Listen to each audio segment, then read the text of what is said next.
Bem-vindos, crentes e descrentes, ao nosso canal. Eu sou o professor Marcos e esse é o nosso curso de hebraico bíblico. Um bom tempo que a gente não grava aula de hebraico bíblico, mas estamos voltando com as nossas aulas do curso de hebraico.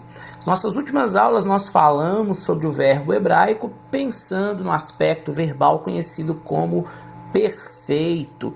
E hoje é uma aula para falar sobre a diferenciação dos verbos dentro da língua hebraica, porque os verbos dentro da língua hebraica eles são classificados de duas formas, ou como verbos fortes ou como verbos fracos, e nós vamos a maior parte do tempo ao longo do curso falando sobre os verbos, nós vamos abordar os verbos fortes, mas é importante entender também a diferença entre os verbos fortes e fracos, porque quando formos abordar os verbos fracos dentro dos diversos troncos verbais que nós aprendemos que existem, são 10 classificações, são 10 classes diferentes para esses verbos. Essa imagem que está aí para vocês desde o início é uma imagem que mostra, que aborda algumas características dos verbos fracos. Primeiro, que são os verbos fortes.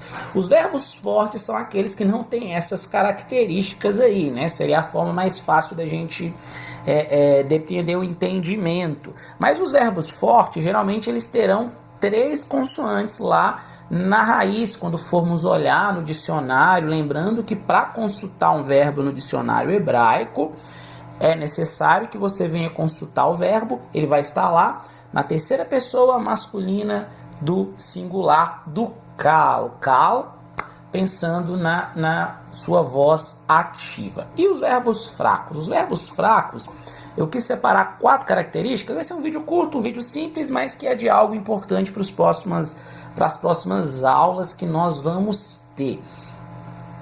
Os famosos verbos fracos, eles são aqueles que têm, dentre as características, essas 4, ou uma dessas 4 que eu quis separar para vocês. Uma delas é verbo com vogal no meio e com apenas 2 consoantes na raiz. Olha que eu tinha falado no início, o verbo forte, uma característica dele é ser triconsonantal, ou seja, ter 3 consoantes na raiz, que inclusive quando formos procurar no léxico, no dicionário, a maneira de encontrarmos um verbo é levando em consideração isso, um verbo triconsonantal que esteja no kal, voz ativa, e que esteja na terceira pessoa masculina do singular.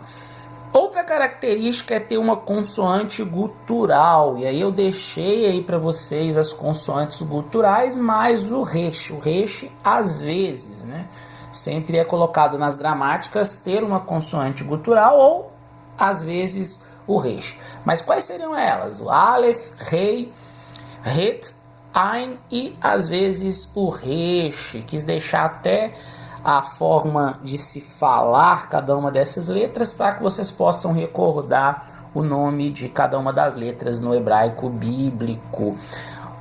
A terceira característica que eu quis trazer é se esse verbo começar com uma dessas 3 consoantes que aparecem aí para vocês. O vet, o vav ou yud. Então, se o verbo lá na língua hebraica começar com uma dessas consoantes, uma dessas 3 consoantes, ele vai ser classificado como um verbo fraco. Logo, vai ser agrupado em diversos grupos, em um dos diversos grupos diferentes que existem para o verbo fraco na língua hebraica. E a 4ª e última característica, não menos importante, é quando a 2ª e a 3ª consoante do verbo forem iguais.